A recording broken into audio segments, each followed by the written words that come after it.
بسم اللہ الرحمن الرحیم۔ ساتھیوں، جیسے کہ آپ کو بہت اچھی طرح علم ہے کہ اس وقت عمران خان کا مسئلہ جو ہے اس کو ان کے بیٹے قاسم اور جمایہ خان صاحبہ نے، جو ان کی والدہ ہیں قاسم کی، انہوں نے اس کو بین الاقوامی سطح پر اٹھانے کے لیے قاسم نے ایک انٹرویو رائٹر کو دیا اور جمایہ خان نے ایک ٹویٹ کیا اور کہا کہ انتہائی خطرناک حد تک عمران خان کی طبیعت ٹھیک نہیں ہے۔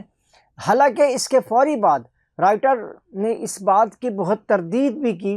اور اس نے اپنے ذرائع سے بتایا کہ عمران خان کی طبیعت بالکل ٹھیک ہے اور وہ صحت مند ہے۔ لیکن یہ سارے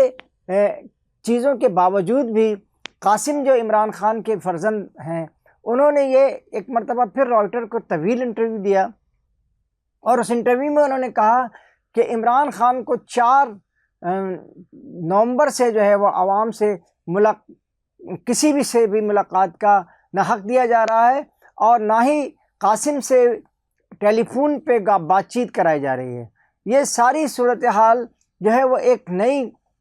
میں سمجھتا ہوں کہ ایک نئے بحران کی طرف جو ہے وہ پاکستان کو لے کے جا رہی ہے، کیونکہ اس کے ساتھ ہی یہ بات بھی بتاتا چلوں کہ محترم جناب ہمارے فیلڈ مارشل صاحب جو ہیں، ان کا ابھی تک جو ہے وہ کمانڈر ان چیف کا لیٹر جو ہے وہ نہیں نکل سکا ہے۔ کیوں نہیں نکل سکا ہے؟ اس بارے میں یہ بات بتاتا چلوں، نہ صدر پاکستان میں ہے اور نہ ہی وزیر اعظم پاکستان میں ہے، بلکہ اسحاق ڈار اور حنیف صاحب اور وزیر جو دفاع ہیں خواجہ آصف صاحب، وزیر دفاع خواجہ آصف صاحب جو ہیں، یہ بڑی طویل گفتگو بھی کر رہے ہیں کہ یہ نوٹیفیکیشن کا کوئی مسئلہ نہیں ہے۔ لیکن ایک بات یہ بات سامنے ہے کہ 27 تاریخ کو یعنی 27 نومبر کی شام میں محترم جناب ساحر شمشاد صاحب جو ہے وہ ریٹائر ہو گئے، اور ریٹائر ہونے کے بعد اب یہ چیف کا جو عہدہ ہے، چیف آف جو ہے کمانڈر ان چیف کا جو عہدہ ہے، یہ دستور کے تحت جو 27ویں ترمیم کے تحت نیا عہدہ بنایا گیا ہے، یہ مکمل طور پہ خالی ہے نوٹیفیکیشن کے بغیر۔ ویسے یہ بار بار کہا بھی جا رہا ہے کہ یہ نوٹیفیکیشن ہو جائے گا اور ہو گیا ہے اور ہوا سمجھیں، لیکن اس کے باوجود بھی ایسا محسوس ہوتا ہے کہ جیسے کہیں کوئی خلفشار سا موجود ہے، کوئی اختلاف سا موجود ہے جو سامنے نہیں آ رہا ہے۔ یقینی طور پہ جیسا کہ میں نے آپ کو 2 دن پہلے بھی بتایا تھا کہ نواز شریف جو ہیں وہ اس نوٹیفیکیشن کو نکالنے کے حامی ہے یا نہیں ہے، وہ بھی ملک میں نہیں ہے، اس لیے کہ وہ لندن جا چکے ہیں۔ اس طرح کی جو صورتحال پیدا کی جا رہی ہے، اس سے جو پورا عالمی سطح پہ پاکستان کا جو امیج ہے اس کو متاثر بھی کر رہی ہے، اور یہ بات بھی ظاہر کر رہی ہے کہ یہ ساری چیزیں جو ہیں وہ کوئی جو ہے وہ زبردستی کروائی جا رہی تھیں، اور یہی وجہ تھی شاید اسی نوٹیفیکیشن میں شاید صدر مملکت کے جو استثناء قرار دیا گیا ہے وہ بھی سامنے آئے گا اور وہ بھی قانونی شکل اختیار کرے گا۔ لیکن فی الحال ایسا کچھ بھی نہیں ہے۔ جو صورتحال ہمارے سامنے ہے وہ انتہائی مخدوش ہوتی جا رہی ہے، لیکن یہ بات شاید کسی کے بھی علم میں نہیں آ رہی کہ آیا یہ رائٹر کو جو ہے قاسم، جو عمران خان کے بیٹے ہیں، ان کو یہ انٹرویو دینے کی کیوں ضرورت پیش آئی؟ کیونکہ یہ ساری صورتحال اس وقت سامنے آئی جب 4 نومبر کے بعد نہ ہی عمران خان کو ان کی بہنوں سے ملنے دیا گیا اور نہ ہی ان کے وکلاء سے اور ان کے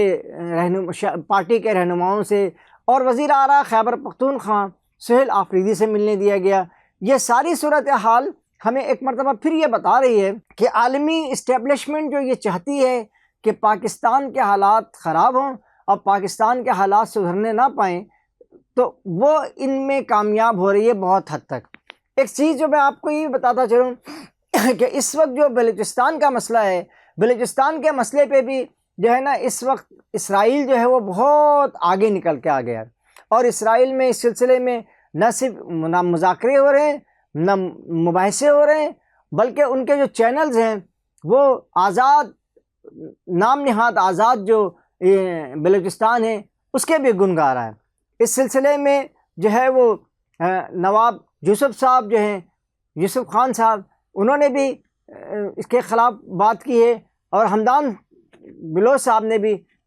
اس کے خلاف پاکستان کی بلوچستان کی حمایت میں بات کی.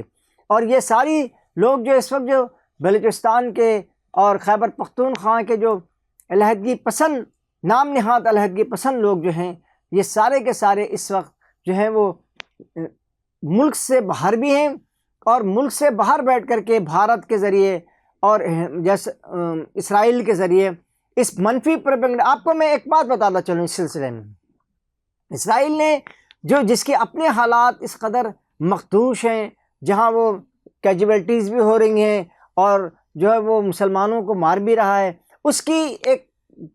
نے ایک بلوچستان چیپٹر کو ایک الگ سے کھول دیا. اور اب جو بلوچ رہنما ہیں وہ اسرائیل سے یہ کہہ رہے ہیں کہ وہ ہماری بلوچستان کی جو نام نہاد آزادی ہے وہ اس پر ان کی مدد کی جائے اور عسکری مدد کی جائے. تو یہ ساری جو اس وقت جو کھچڑی پکا کر کے پاکستان میں کھانے کی کوشش کی جا رہی ہے، اور پاکستان کے چولہے پہ اس کو جو ہے وہ بنانے کی کوشش کی جا رہی ہے،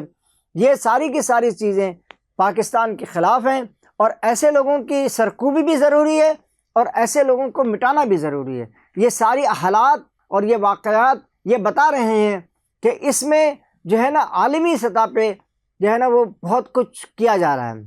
اس کے ساتھ ہی میں آپ کو یہ بات بھی بتاتا چلوں کہ ہمارے جو ساحر شمشاد صاحب ہیں اور ندیم انجم صاحب ہیں اور ان جیسے جو جرنیل اور باجوہ جاوید باجوہ صاحب ہیں، ان لوگوں کے خلاف بھی ایک پوری کمپین سی چلائی جا رہی ہے عالمی سطح پہ. اب یہ کمپین کون چلا رہا ہے یہ آپ بھی جانتے ہیں اور ہمیں بھی معلوم ہے کچھ نہ کچھ. یعنی وہ لوگ جو اس ملک کو اچھا پھولتا پھلتا، یعنی 10 مئی 2025 کے بعد ہمارے یہاں جو صورتحال سامنے آئی ہے وہ پاکستان کی ٹیک آف کا سماں ہے، لیکن اس ٹیک آف میں جو رکاوٹیں ڈال رہے ہیں، جو اس میں جو بندھنیں پیدا کر رہے ہیں، اس سلسلے میں آپ کو بتاؤں کہ آپ نے پہلے بھی سنا ہوگا متحدہ عرب امارات سے ایک جہاز پہلے بھی آ چکا ہے، اور اب بھی متحدہ عرب امارات میں یعنی دبئی میں جو ہے اب بھی پاکستان کے خلاف راہ جو ہے وہ وہاں سے سرگرم ہے. وہ انڈیا سے نہیں ہے، اس لیے کہ اسے معلوم ہے کہ انڈیا کی تو تمام سرحدیں لاک کی گئی ہیں، بلاک کی گئی ہیں، وہاں سے جو ہے نا وہ یہ کام نہیں کر رہے بلکہ دبئی سے کر رہے ہیں. جی ہاں، یہ وہی متحدہ عرب امارات ہے جس نے ابھی کچھ دن پہلے سوڈان میں انتہائی قسم کی جو ہے نا ہمارے یہ کہنا چاہیے کہ بدترین تشدد بھی کیا. اس پوری حالات واقعات کے بعد اس بات کی ضرورت پیش آتی ہے، اس بات کی ضرورت زیادہ شدت سے محسوس ہوتی ہے کہ پاکستان کی جو ہماری اسٹیبلشمنٹ ہے اور پاکستان کی جو سیاستدان ہیں، اور خاص طور پہ وہ سیاستدان جو حکمران ہیں وہ ایسے جو متنازع معاملات کو فوری طور پہ طے کریں. یہ بات ابھی میں نے کل بھی بتائی تھی کہ 7 دسمبر کو ملاقات کے لیے حامی بھری گئی ہے، لیکن اس کے ساتھ ہی سہیل آفریدی صاحب نے ایک احتجاج کا اور دھرنے کا بھی اعلان کیا ہے کہ وہ اڈیالہ جیل کے سامنے دھرنا بھی دیں گے اور احتجاج بھی کریں گے، اور کال دی ہے. لہٰذا اس کال کے بعد یہ محسوس ہی ہو رہا ہے کہ اس کال کے پیچھے جو لوگ سہیل آفریدی صاحب کے پیچھے پڑ گئے ہیں، جو لوگ سہیل آفریدی کو ان کے اقتدار سے ہٹانا چاہتے ہیں یا ان کے وزیر اعلیٰ بننے پہ ان پہ سخت تنقید، یہ نہیں کہ صرف پارٹی کے باہر پی ٹی آئی کے باہر کے لوگ نہیں، پی ٹی آئی کے اندر کے لوگ جو ہیں وہ بھی اس انتخاب سے کچھ زیادہ خوش نظر نہیں آ رہے. انہوں نے بھی سہیل آفریدی کے پیٹھ ٹھوکنی شروع کر دی ہے. لیکن ایسا محسوس ہوتا ہے کہ ان کے اس کارکردگی سے یا ان کے اس احتجاج سے اور ان کے اس دھرنے سے حکومت کو یہ موقع ملے گا کہ وہ خیبر پختونخوا میں گورنر راج نافذ کرے، اور نافذ کرنے کے بعد پھر وہ بہت سخت ہوگا اور یقینی طور پہ اس کا سارا نقصان عمران خان صاحب کو ہوگا، ان کے سارا نقصان ان کی پارٹی کو ہوگا، ان کے علیمہ خان صاحبہ کو ہوگا، اور ہو سکتا ہے کہ بہت بڑے پیمانے پہ جو ہے وہاں پہ ایک تحریک جو ہے وہ کچلی جائے. تحریک پی ٹی آئی کی جو تحریک ہے اس کو انہوں نے آگے بڑھانے کے بجائے ان کو کچلنے کا راستہ اختیار کیا جائے گا. اس پوری صورتحال سے بچنے کے لیے پی ٹی آئی کو حکمت سے، اور اس کی دیکھیں اس کو کوئی ضرورت نہیں ہے کہ وہ کسی کے سامنے آئے، اس کی اپنی جو مشہوری، اپنی جو شہرت ہے، عمران خان کی جو پاپولیرٹی ہے وہ بہت آگے چلی گئی ہے، اب وہ جس طرح جتنی دیر وہ جیل میں رہیں گے ان کی پاپولرٹی میں اضافہ ہوگا، وہ پاپولر ہوتے چلے جائیں گے۔ لیکن یہ بات یاد رکھنے کی ہے کہ وہ لوگ جو پارٹی کے اندر رہ کر کے پارٹی کو نقصان کرنے کی کوشش کر رہے ہیں، پارٹی کو ختم کرنے کی کوشش کر رہے ہیں، وہ درست نہیں ہے۔ ایک صورتحال اور بھی سامنے آئی ہے، وہ یہ ہے کہ جناب اچکزئی صاحب جو ہے ان کو جو ہے اپوزیشن لیڈر بنانے کے لیے جو ہے وہ سواتی صاحب اور قیصر صاحب جو ہیں وہ پی ٹی آئی کے، وہ دونوں اس بات پہ جو ہے وہ تقریریں بھی کر رہے ہیں اور ان کی شہرت کو بڑی چاند بھی لگا رہے ہیں، چار چاند بھی لگا رہے ہیں۔ لیکن اس کے ساتھ ہی ایک گروپ ایسا بھی ہے جو اس کام میں رکاوٹ بن رہا ہے۔ اب وہ گروپ کوئی دوسرا نہیں ہے، وہ گوہر ایوب خان کے بیٹے جو ہیں وہ انہوں نے جو ہے وہ ہائی کورٹ میں عمر ایوب خان جو ہیں انہوں نے خیبر پختونخوا کی جو ہائی کورٹ ہے اور شبلی فراز صاحب نے یہ کہا ہے کہ اپوزیشن لیڈر جو ہے اس کا انتخاب نہ کیا جائے۔ انہوں نے عدلیہ سے رابطہ کیا اور عدلیہ نے ان کی حمایت میں بہت اچھی طرح سے فیصلہ بھی دیا ہے اور بتایا ہے کہ کسی بھی طرح کا اپوزیشن لیڈر کا نہ سینٹ میں انتخاب ہو سکتا ہے نہ ہی قومی اسمبلی میں انتخاب کیا جا سکتا ہے۔ اس پوری صورتحال کا فائدہ یقینی طور پہ پی ٹی آئی کو ہوا ہے، لیکن یہ بات بھی یاد رکھنی چاہیے کہ اس پوری جو حالات ہیں ان کا فائدہ جو ہے حکومت کو بھی ہو رہا ہے۔ حکومت کسی کو اپوزیشن لیڈر نہیں بنا پا رہی اور جس کی وجہ سے جو اپوزیشن کی جو کارکردگی ہے وہ صفر ہوتی جا رہی ہے۔ اس پوری صورتحال سے عمران خان کی یہ بات ایک مرتبہ پہلے بھی بتا چکا ہوں کہ عمران خان اور ان کی صحت کے بارے میں بہت زیادہ تشویش کی کوئی ضرورت نہیں ہے، ذرائع یہی بتا رہے ہیں۔ لیکن اس بات پہ بھی تشویش ہے، کل اس بات کا اعلان بھی کیا گیا